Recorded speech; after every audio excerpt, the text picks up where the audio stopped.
Hello, Archie Dunlop here with Talking Astrology with Archie. In this video, I'm going to be looking at the week starting on Monday, July the 22nd, 2024.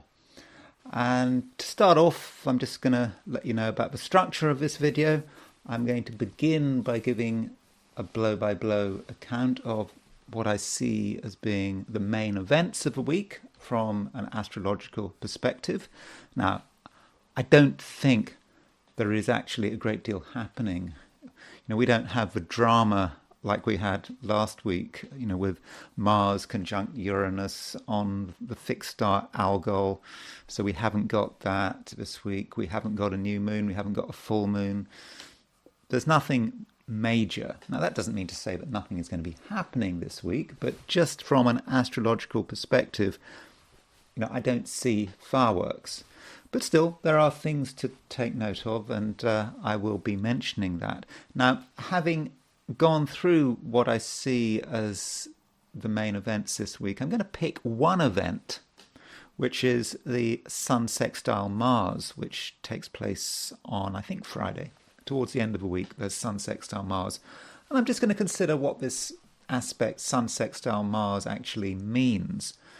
I do quite often look at one planetary aspect, or sometimes a planet in a sign, and I sort of try to unpick it, look at it in terms of events and what it means to have it in your chart. And generally I use some examples. My examples are completely subjective. They're events and people I find interesting that I happen to have taken note of, so it's not necessarily a representative sample of the population, a population with Sun sextile Mars. And having done that, I will be turning my attention to the I Ching. So what I'm doing is I ask an I Ching question, asking, what is the week going to be like for those watching the I Ching segment of this video. And of course, if you don't watch that segment, if you decide you don't want your I Ching done, you don't have to watch it. If you don't watch it, then my forecast doesn't cover you. So just before I start, just a reminder that if you happen to like this video, I would be really happy if you were to indicate this by pressing the like button. If you're not subscribed, I'd be really, really grateful if you were to subscribe. Assuming, of course, you enjoyed the video. Of course, if you didn't enjoy the video, you shouldn't be subscribing, should you? Maybe even you should be unsubscribing, I don't know. And yeah, if you want to buy me a coffee, there is a link in the description. Anyway, let's look at what's happening this week. So here we have some characters. That's Russell Brand. He's got Sun sextile Mars. So has Benjamin Netanyahu. And so has Budanov. Budanov is, I don't know, is he head of Ukrainian intelligence, something like that? He's involved in all sorts of acts of violence and terrorism in the region. Seems to me like a thoroughly nasty piece of work, but apparently he's good at his job. And then there is Keir Starmer, who also has Sun sextile Mars. Now, there is a picture of a space shuttle there, and that is a reminder that the space shuttle Colombia, when it had its disastrous breakup in 2003, it broke up miles over Texas. That happened when there was a sextile between the Sun and Mars. So turning to what's actually happening this week. Now the week. These are the start positions for the week, and probably the most important aspect of a week actually is even before the week has even started. And I would have said that it was this Mercury square Uranus. Now that Mercury square Uranus is very close to Algol. Mercury is now within Mercury isn't close to Algol. Uranus is close to Algol. Uranus is just a couple of arc minutes off Algol. So that's a reminder this week. Uranus is absolutely exactly on Algol. Now, it's probably not as strong as last week because we had Mars on Algol as well, but Mercury is acting as a trigger. So with Mercury square Uranus, we may start the week in quite a troubled mood. Not maybe not us personally, but the world in general. There's a certain tension there, and Mercury may act as a trigger to the Uranus conjunct Algol energy. So the week may start with something bad unfolding, perhaps of the nature of Uranus conjunct Algol, but it is quick. Mercury is a fast mover, so maybe not a great deal happening. Just a reminder, though, that Mercury square Uranus does trigger Ukraine's chart. Just as a quick reminder, there is Ukraine has its Mercury at 26 Leo, and it's conjunct Jupiter, and it's got Mercury on a Sun Moon midpoint. So that may be how there may be things going on in Ukraine. I mean, probably won't know what's going on in Ukraine. So much is kept secret. So much is distorted, and the fog of war and all that kind of stuff. But there may be events related to Ukraine with that Mercury square Uranus. Again, hitting Algol, and of course you've got Uranus squaring Ukraine's Mercury. I'll be talking about Ukraine a little bit more later, because we do have a couple of charts relevant to Ukraine with Sun sextile Mars. So that's how the week starts. And then we have the Sun moving into Leo. Yeah, Sun moves into Leo on Monday. So the Leo season has started. So the Sun all of a sudden becomes very strong. All things being equal, Leo is the strongest of all the 12 signs. I know you're not supposed to say that, but it is true. If you take a point system and you give a planet +5 for being in its own sign, +4 for being exalted, then Leo is... the Sun is strongest in Leo. So Leos are, yes, of the four. If you're assuming you're using sun signs, Leo is the best place to have your Sun. The second best place is, of course, Aries, because the Sun is exalted in Aries. So there is a big change. That's more fire. We've got Mercury and Venus in fire signs. Now we've got the Sun in the fire sign as well. So that is perhaps good news. Perhaps good news if you're a Leo, or if you are a fire sign, if you're a Sagittarius or an Aries. And when the Sun moves into Leo, it straight away makes an opposition to Pluto. So this opposition, Pluto, I think technically happens on Tuesday the 23rd, but that Sun opposition Pluto means strong people, power struggles, people wanting to get their way. Sun opposition Pluto is in fixed signs, so there is perhaps, yes, more power struggles, obstinacy, and people being obsessed about not giving in. People may take the view that if they make one small compromise, they're going to compromise everything. They're going to sort of destroy their credibility. So people may really want to dig their heels in as Sun is opposition Pluto. And I suppose we can perhaps see this in terms of politics. Politicians are not going to want to compromise. They're going to want to assert their power. And so it could, in certain places, be quite tense, this Sun opposition Pluto. Yet there may be just an air of confusion at the same time, because Venus on Tuesday, there's Venus, is making a sesquiquadrate to Neptune. So relationships could be a little up in the air. It may be difficult to know what people want. And also Venus is a planet of money, so that financially there could be confusion. People, may draw the wrong conclusions, and that would could then lead to a bit of anger. Remembering we've got Sun opposition Pluto, so that is potentially quite an angry aspect. So we move on, and then I think it's on Thursday the 25th, we have got Mercury moving into Virgo. So in fact, Mercury moves into Virgo, to be precise, on, it is Virgo, so we do want to be precise, don't we? Mercury moves into Virgo at 11:42 p.m. on the 25th.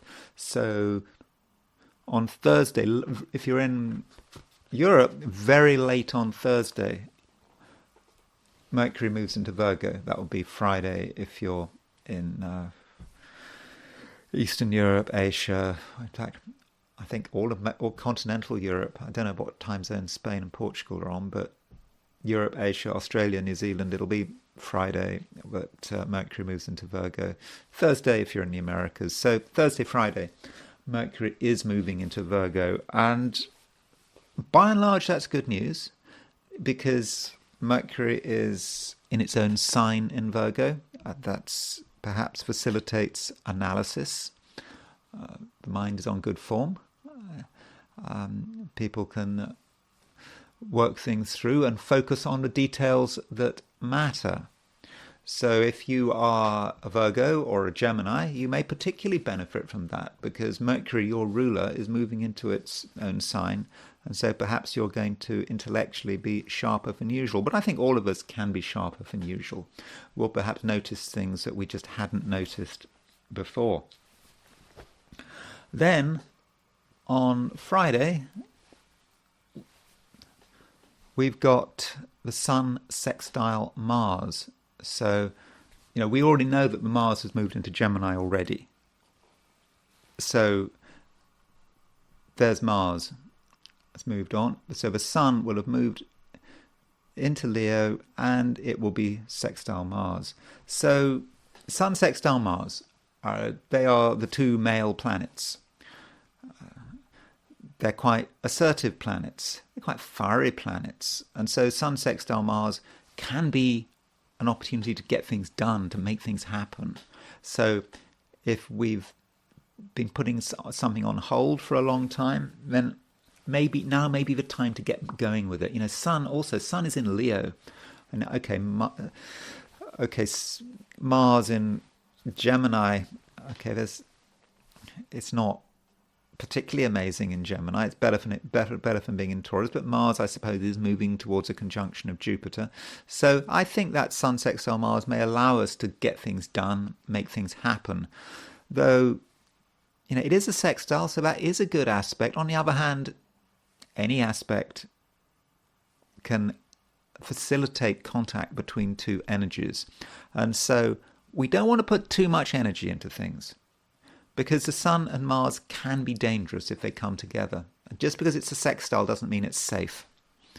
As we will see, some bad things do happen when the Sun makes a sextile to Mars. But overall, I think if we handle this aspect properly, we should be okay, and we can actually utilize it. So that's the broad picture this week. As I said, I don't think it's in itself super amazing in terms of, or rather super dramatic. Maybe that's a good thing, that we don't have so much drama, though we can always find drama. Sun opposition Pluto can be dramatic. That square right at the beginning of the week between Mercury square Uranus, that should not be underestimated.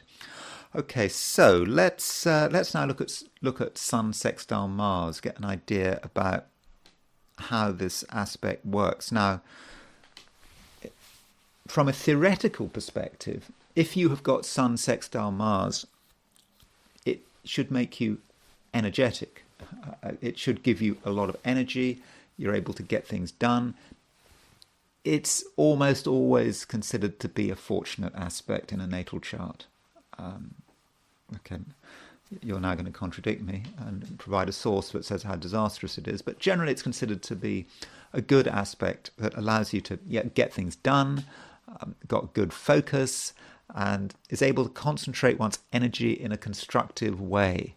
Now, if you are a woman, it may operate differently than if you're a man. That is because Sun and Mars are both male planets. So they are projectable. Doesn't mean they will be projected, but they could be projected. They may say something about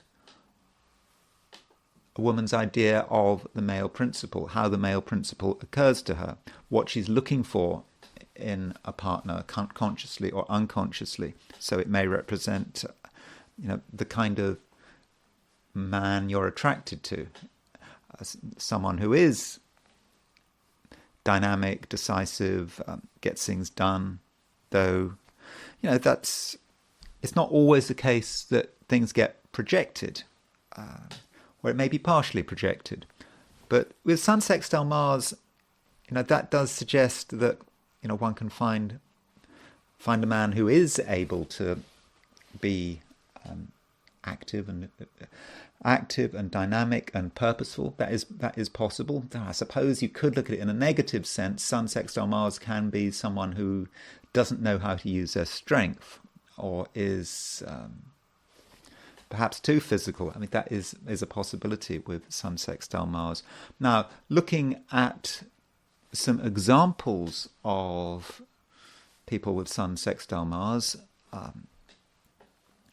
I will start off by looking at women who have Sun sextile Mars, because I've just been talking about projection.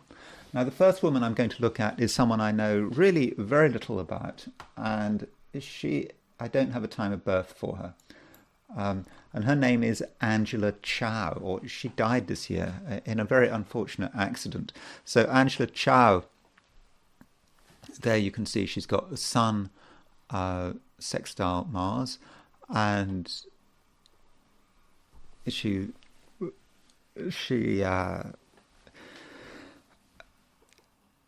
was a real star. I think it was said that she was a billionaire. She was highly accomplished in terms of business. I don't quite know what she did, but she was she was highly successful. And the key point about her is the manner of her death. She died in her Tesla, and I think she was over the limit, maybe 3 times over the limit, and her Tesla went into a pond in Texas, and she couldn't get out, and she drowned. And she has Sun sextile Mars. In fact, she was born. I don't know her time of birth, but you can see she was born in the new moon in Pisces, sextile Mars in Capricorn. And I suppose that might be the Sun sextile Mars working in several different ways. I mean, I assume that the Sun sextile Mars helped her be very focused and be able to be a very successful woman. But the Sun sextile Mars may have say something about her death. She was 3 times over the limit, born of a new moon in Pisces, and her Tesla, I think, reversed into a pond and filled up with water, and then it was too late and they couldn't get her out and she drowned. And then it's sextile Mars. So that Mars, and it's a nice Mars in Capricorn, really Sun in Pisces, Mars in Capricorn, that perhaps propelled her forward and allowed her to be successful.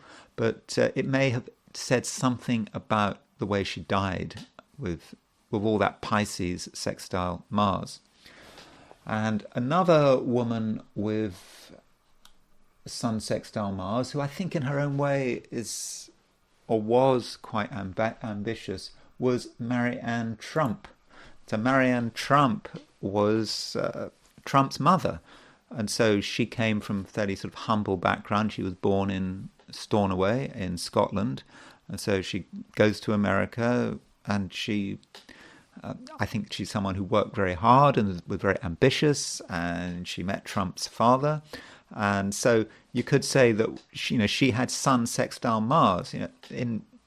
In feminine signs, Sun in Taurus in the first house, sextile Mars in Cancer, and so perhaps that Sun sextile Mars, she was able to project it onto the men in her life, like her husband, Donald Trump's father, and perhaps onto her son as well. It depends what you think of Donald Trump, but maybe Trump, if she was looking at what Trump was doing now from the skies, and she was looking at him at the convention, at the RNC convention, she'd see him behaving in a very Sun sextile Mars kind of way.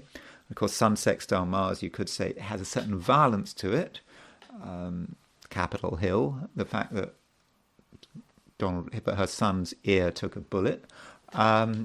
So perhaps that's how it's working. So I think maybe in Marianne Trump's chart, we can see the Sun sextile Mars working first in terms of her own behavior, in terms of her having the focus and impetus to go to America, to create a new life for herself, and also in terms of the men in her life, like her husband and her son Donald.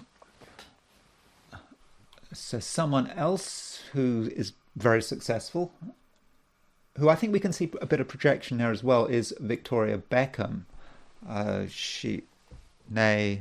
Victoria Adams, wasn't she, before she got married, I think that's right. So she was obviously one of the Spice Girls, and she was able to recreate her career, and she marrying David Beckham helped, I think.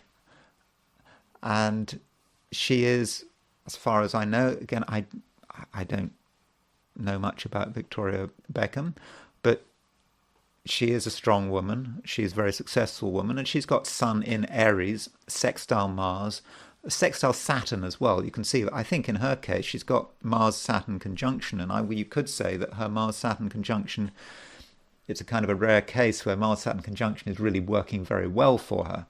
And Sun sextile Mars, Sun in Aries, sextile Mars, that does give her a lot of strength. Now, who does she marry?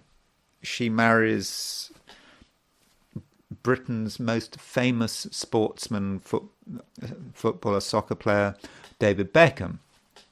I mean, David Beckham, I don't know when she married him in the 90s. I mean, in the 90s, David Beckham, he always has been a star, hasn't he? But, he was, the most high-profile British sportsman, I would have said. And so she's projecting that Sun sextile Mars. So Sun sextile Mars represents perhaps the kind of man she's looking for, consciously or unconsciously. And Sun and Mars, it's about sport. That's one way of looking at Mars. Because I'm not a particularly sporting person, that's something I sometimes neglect. But Sun and Mars are about talent in sport, and she herself is not a sportswoman, so she goes and marries a sportsman. And Sun sextile Mars, it works out very well, and she's able to control him, take advantage, make the most of it. I think actually, I suppose probably the marriage helped both of them. But I think her chart is an example of Sun sextile Mars, I would have said, working really well. Some other people with Sun sextile Mars, those are the women I'm going to look at. So Alec Baldwin, I don't have a time of birth for him. So Alec Baldwin of, I suppose, Rust fame. Remember, he's the one who accidentally shot someone on the set. And he has got Sun sextile Mars. Now, Sun in Aries, sextile Mars in Aquarius. Now, you could say Sun sextile Mars just represents someone who is successful, but you could also say that Sun sextile Mars does create the capacity to create violence, to create a violent situation, and perhaps that's what happened on a Rust film set. It's like also what we saw with Angela Chao. There was that potential for something perhaps to go wrong with Angela Chao, and we saw with her driving her Tesla into a pond and dying because of it. With Alec Baldwin, he didn't shoot himself, but he shot someone else. And so perhaps that Sun sextile Mars, if you've got Sun sextile Mars, you just have to be a little careful with it. Violence, if you've got Sun sextile Mars, violence can turn you on. Do consider that possibility. And here is Andreas Baader, the famous German terrorist. He has got Sun sextile Mars, Sun in Taurus, sextile Mars in Pisces. A lot of terrorists have Sun in Taurus. It's a very it is connected with terrorism, I think, Sun in Taurus. Reason being because it's fanatical. Sun in Taurus gets annoyed about something and it follows it through. Timothy McVeigh had Sun in Taurus. If you're in the UK, Guy Fawkes, who tried to blow up the Houses of Parliament, had Sun in Taurus. In fact, Timothy McVeigh and Guy Fawkes were, if you make an adjustment for the differences between Julian and Gregorian calendars, you actually find that Timothy McVeigh and Guy Fawkes had the same birthday, obviously different years. So there's Sun sextile Mars. Andreas Baader had it. How did it show? He liked fast cars actually as well. So perhaps he shared something with Angela Chao. I don't know if Angela Chao liked fast cars, but she liked Tet. She died in her car. But in fact, Andreas Baader, I think he got he got arrested because he was driving too fast in an expensive looking car, I think. So, if you're an urban guerrilla and everyone's urban terrorist, everyone's looking for you, you have to be very careful what you do. But he couldn't help himself when it came to fast cars. So he liked cars, and that may be an aspect of Sun sextile Mars. But yes, he was a terrorist. He was responsible for killing people, and I think he shot himself. That's how he died, and he was in prison. This time I got a gun into prison. So there was something to do with guns as well in the end, not just in terms of his behaviour as a terrorist, but also as how he met his end, a self-inflicted gunshot wound, Sun sextile Mars. Now, another controversial figure with Sun sextile Mars is Benjamin Netanyahu. Benjamin Netanyahu, again, Mars sextile, Sun sextile Mars. Now, if you are not a fan of Benjamin Netanyahu, you will see him as someone who is responsible for a huge amount of misery and violence in Gaza. Others would say that he is defending Israel. I'm not going to take sides here. But he has Sun sextile Mars. He's, I suppose, associated with violence. Violence is important to the way he is. And I mean, that is the nature of things. Now, notice, by the way, with Benjamin Netanyahu, that Mercury is square. At the beginning of this week, Mercury is square Uranus. His Mars is being heavily configured at the moment. Right now, Uranus is square his Mars. So Benjamin Netanyahu is going to stay in the news, and I would guess that, right now he's planning stuff. I suppose he's always planning stuff, isn't he? I mean, he has to plan stuff, doesn't he? Because he's got a war on his hands. So Sun sextile Mars. If you are not a fan of Benjamin Netanyahu, then perhaps that is evidence that Sun sextile Mars may have a malefic and violent potential. In terms of the history books, I will quickly Judge Jeffries. Judge Jeffries was a 17th century British judge, and he was known as a hanging judge. And he was a hanging judge in the reign of James II. And he was part of, I suppose, the tyranny, some would see it, that was inflicted on England under the reign of James II, and of course, the Second Amendment in the US, when you have constitutional arguments about high-level constitutional arguments about the Second Amendment, it often goes back to the reign of James II, when, of course, the colonies were still ruled from the UK, from Britain, and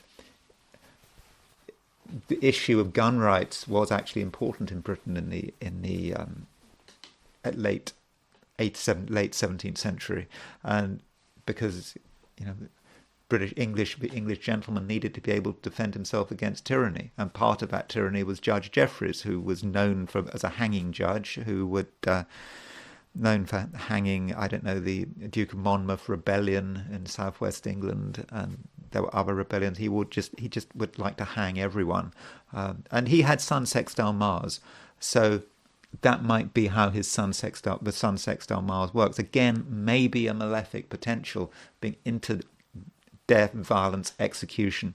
So there is some possibility there. Keir Starmer. I don't have a great feel about Keir Starmer's Sun sextile Mars. He has. It's not a very wide. It's quite a wide Sun sextile Mars. By the way, if you're using a Sun sextile, don't use wide orbs. Don't go over 3 degrees. 2 degrees, even better.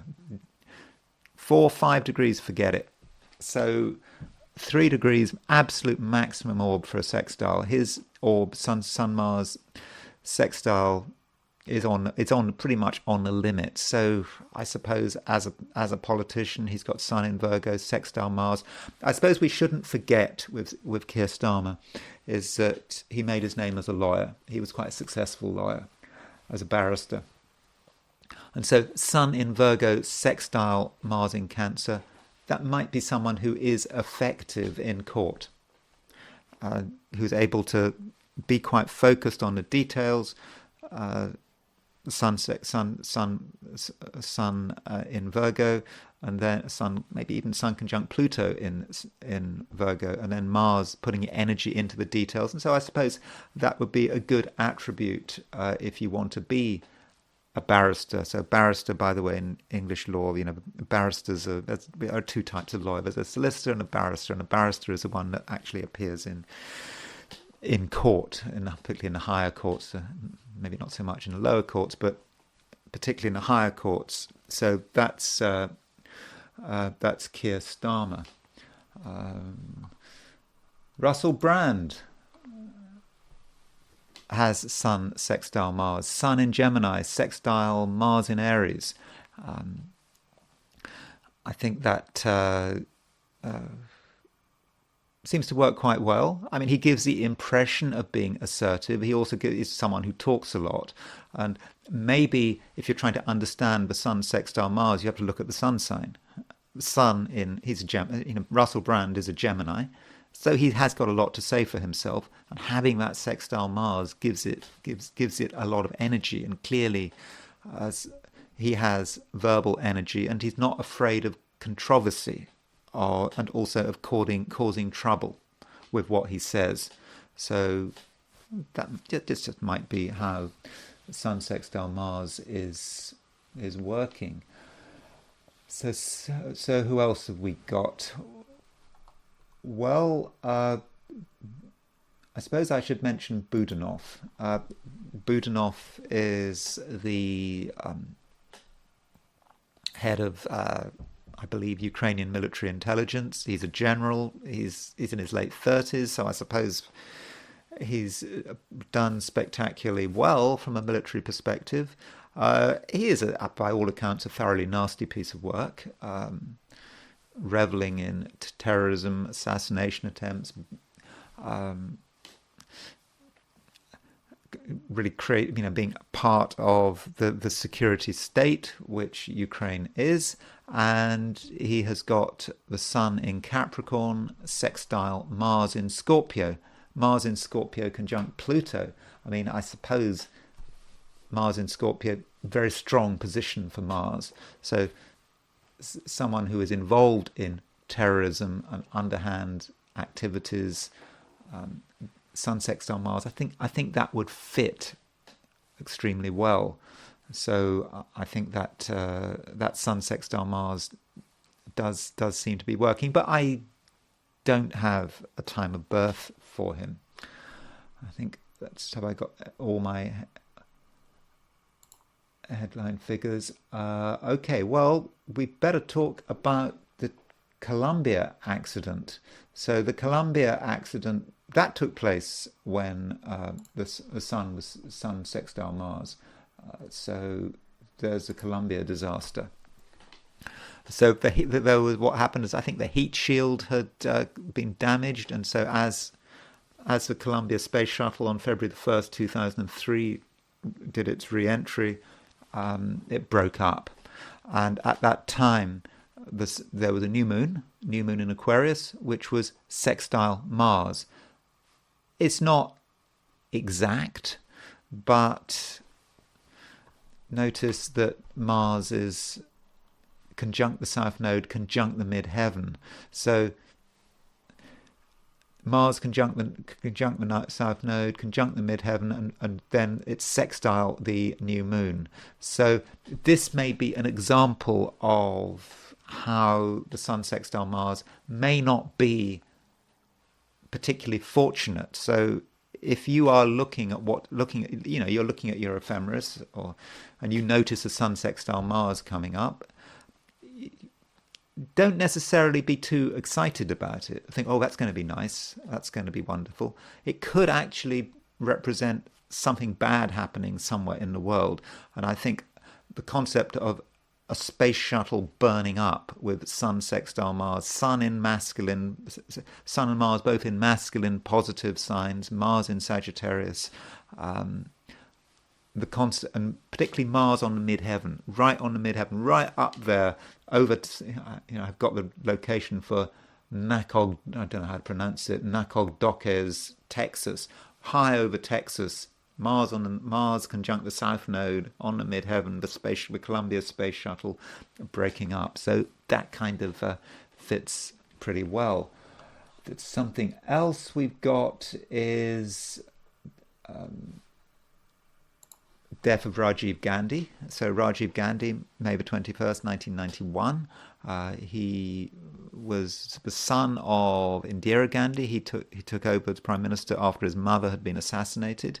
And so he was assassinated at the time of a Sun-Mars conjunction. May not be exact, though. It's a dissociate sorry, did I say Sun-Mars conjunction? I meant Sun-Mars sextile. It is dissociate. Maybe that's just coincidence, but just pointing out that the Sun was sextile Mars when Rajiv Gandhi was assassinated. And another event which I think many of us will remember is Diana's accident. Princess Diana, when she went through the tunnel, her drunk chauffeur going too fast, and at that time, the Sun was at 7:34 Virgo, and Mars was at 10:28 Scorpio. So again, not a particularly exact Sun-Mars conjunction. Sun-Mars sextile, though. I mean, with that Sun sextile Mars, I suppose it adds to the tension, it adds to the pace it's applying. Now, you might be interested, we were just talking about Black Moon Lilith recently, and so the true Black Moon Lilith was at 10:39 Virgo, so that Black Moon Lilith was sextile Mars. I mean, I don't know about sextiles involving Black Moon Lilith, but it was pretty exact, that Mars sextile Black Moon Lilith, and Mercury and the Sun were kind of picking it up. And I think that's about it. One last chart I wanted to look at was the chart of the formation of the SS Galicia. So this was one of these, at the end of the Second World War, the Germans were trying to get increase their manpower, so they created all these SS divisions from different parts of occupied Europe. They even, I think, had an SS division, I think, relating to Britain. I think it was called, I don't know, something to do with St. George. But even though Britain was not occupied, they still had a couple of members of this SS division. Maybe they were prisoners of war who went over to the German side. So there were all these SS divisions. And the SS division relating to Ukraine, where they had Ukrainians became part of the SS, was formed on April 28, 1943, and at the time of a Sun-Mars sextile. So I suppose if you're trying to form a military unit, having Sun applying to a sextile of Mars is quite good, even if the military unit is doing horrible things. But this chart is maybe important. Jupiter, by the way, is on Black Moon. Jupiter's actually conjunct Black Moon Lilith at the time of the formation of this organization. And I suppose, this organization, remember this organization, a lot of its members after the war, they went to Canada, and they... rather than being sent back to the Soviet Union, they went to Canada. They had comfortable lives in Canada, and their descendants became Canadian voters and have had an influence, I think, on Canada's attitude to the conflict in Ukraine. So, it's just, it may be something that happened a long time ago, but if you're in Canada, you're probably still feeling the impact of this organization, the SS Galicia. And I thought it'd be interesting, and I'm kind of changing the subject a bit here, to compare the chart of the SS Galicia with the chart of Ukraine. So I've got the chart of Ukraine when it declared its independence with the chart of, with the SS Galicia on the outer wheel. Interesting. While we're talking about Black Moon Lilith, that Ukraine has Black Moon Lilith kind of rising. We take 8 Capricorn as Ukraine's rising degree, then we've got Black Moon Lilith at 1022. Black Moon Lilith conjunct Uranus.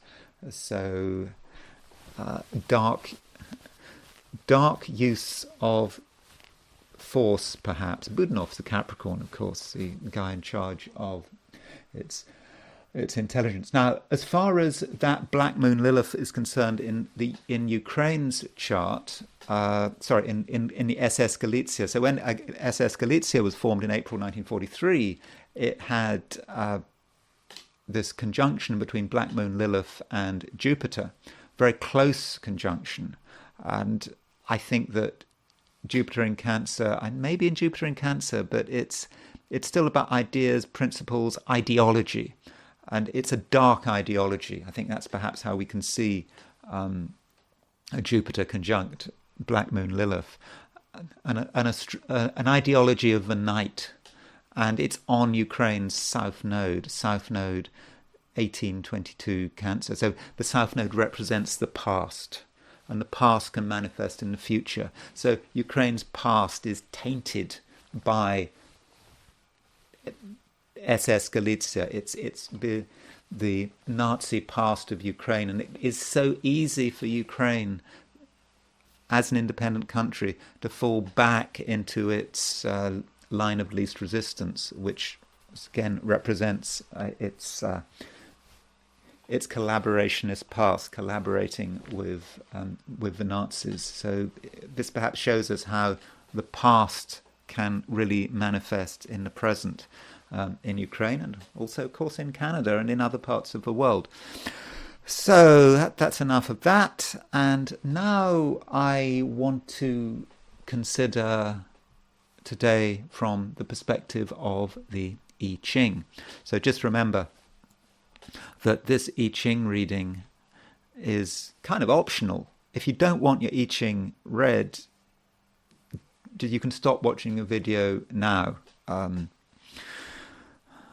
But if you do stop watching a video now, don't forget to like the video if you enjoyed it. Don't forget to, if you're not subscribed, then feel free to subscribe. I would be happy. But this I Ching reading only relates to those watching the I Ching segment of this video. And when I do the I Ching, I do it in 4 sections. I have a general reading, then I look at money, then business and career, and finally relationships. Okay, so I asked the question, what is the weekend starting on Monday, July the 22nd, going to be like for those watching the I Ching section of this video? And the first hexagram I got was number 62, the preponderance of the small. And in a way, this is not a particularly exciting hexagram. And it's just reminding us that we shouldn't take on too much. So if you look at this hexagram, you see you've got 2 strong lines in the middle. So these are the handles, if you like, and there's the weight in the middle. So you can see the handles are sort of larger than the weight, and that's just a reminder that in general we should not be taking on too much. We should just keep it low profile, and we need to understand our limitations. And part of the advice here is that we don't fly too high. And in terms of being a bird, if you're a bird, you must stick to the ground, stick to where your nest is. If you go too high, the whole world can see you. And there's a danger that you get shot down.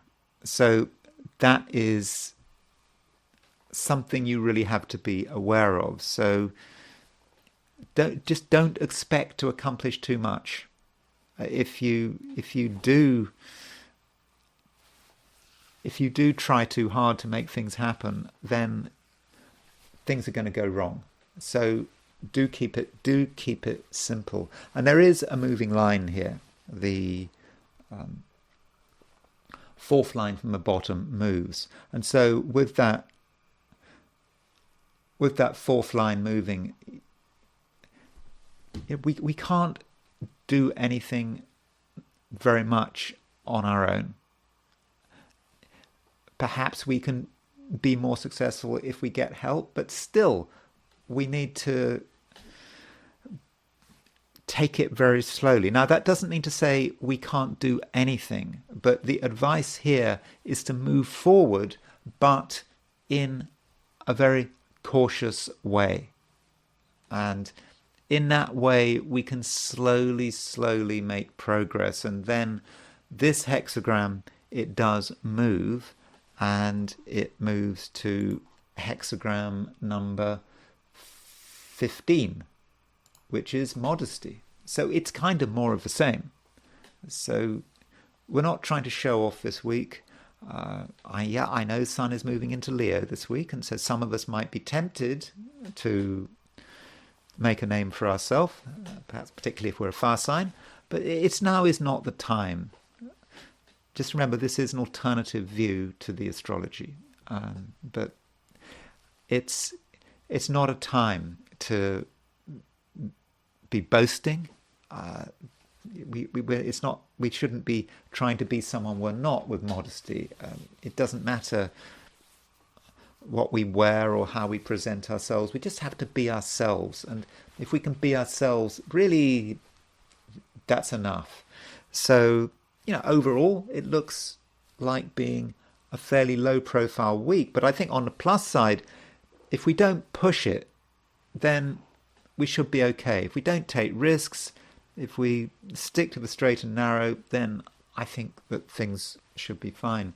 Now, looking at things from the perspective of money, I think it's kind of fairly obvious what kind of a week it should be. It's not a week, preponderance of a small. It's not a week for spending large amounts of money. So we need to cut everything down. So if you've got big expenditures planned for this week, then maybe they should be postponed. And it's really important that you do not give any impression about how much money you have. It's unimportant. You don't want people to come to the wrong conclusions. And in terms of taking risks with money, you have to be a bit careful here, because obviously this channel is for entertainment purposes only. I'm not expecting you to actually follow through on my advice, but in general, from an entertainment perspective, I suppose I would have said it's not perhaps a week for making crazy speculations. Then you're going to come back to me in a year's time and say, yeah, I was going to put all my money into this share and it went up 100 times, and you told me not to do it because preponderance of the small. Just remember, this is for entertainment purposes only.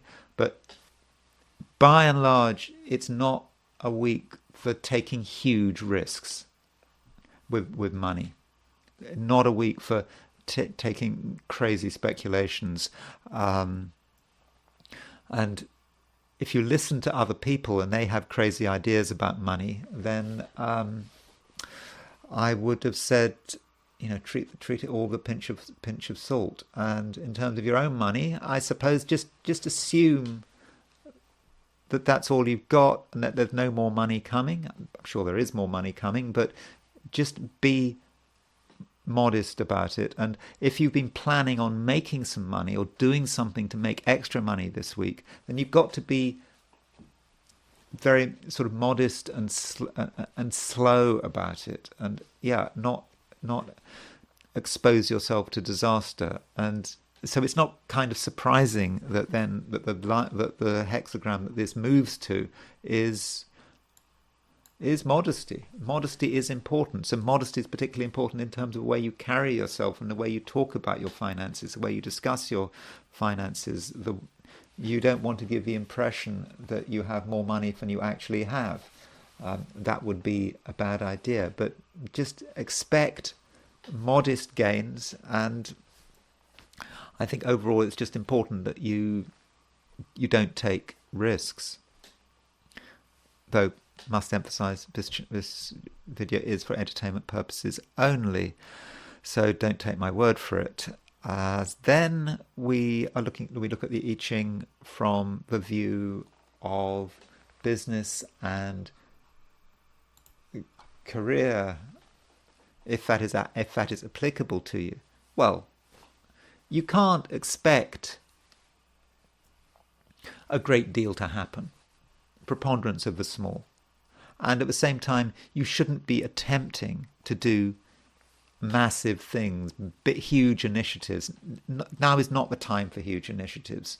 If you think now is the time to sort of launch some big program to push your business into new heights, I don't know, expensive advertising campaign, whatever you're planning, if it's big this week, then I would suggest that you reduce your expectations and don't try to go too far. If you try to take huge steps in terms of your work, or if you're working and you think now is the time to push your point, to make a name for yourself, it might not work. It might even backfire, because the situation is a little bit dangerous. And so, business expansion, probably not a good time for business expansion, for signing contracts, for capital expenditure, particularly large and perhaps non-essential capital expenditure.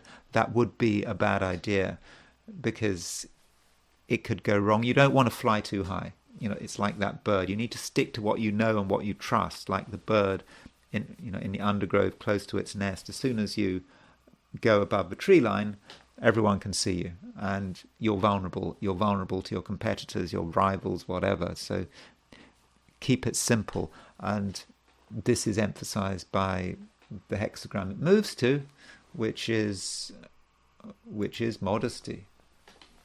Be modest, don't show off. It's always tempting to show off, isn't it? What you can do,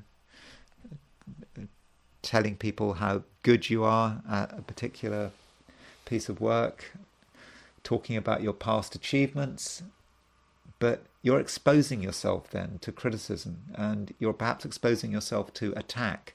And modesty is about not showing off, and just by just focusing on what you can do, what you've done in the past. You don't have to talk up your achievements. Your achievements will speak for themselves, and people will recognize your achievements in the end. So that is the importance of modesty. Finally, we look at things from the view of relationships, and we have 62, the preponderance of the small. In terms of relationships, you cannot really expect very much to happen. And if you are in a relationship and you want to change the relationship and you want to shift the dynamic, now might not be the time to do it. It's not a time for making dramatic announcements or for bringing someone to task. If someone has if your partner has annoyed you, if you have a bone to pick with your partner, may not be the time to do it. So keep it low profile and don't cause trouble. I mean, cause a bit of trouble if you need to, but it's not a time for dramatic change. Its preponderance of the small is a time for slow change. Changing things incrementally, and being aware of if you try to change the dynamic of a relationship, that can cause all sorts of problems. And I don't think you're quite ready now to change those dynamics. I just remember, by the way, I'm talking about relationships of all kinds, not just romantic relationships. And if you're not in a relationship, and if you're looking for a relationship with preponderance of the small, again, don't expect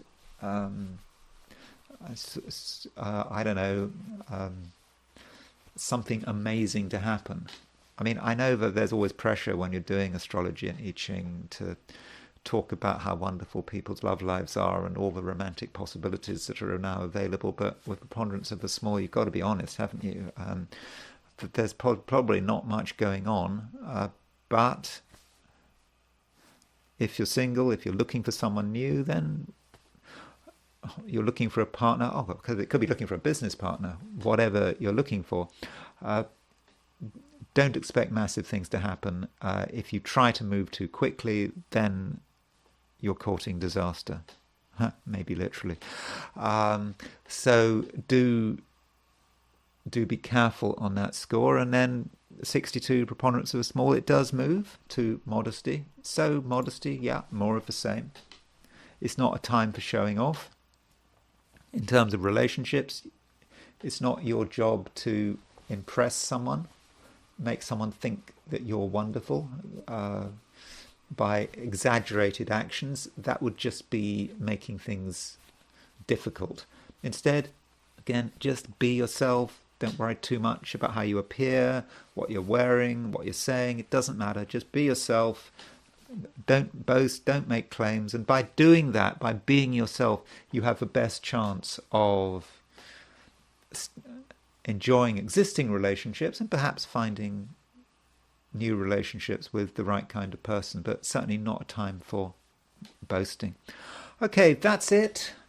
I hope you found this video of some interest. If you did enjoy this video, as I've said several times, I'd be really grateful if you were to like it. If you're not subscribed, I would really appreciate it if you were to subscribe, assuming, of course, you did like the video. And if you want to buy me a coffee, there is a link in the description. So thanks again for listening, and I will talk to you again very soon.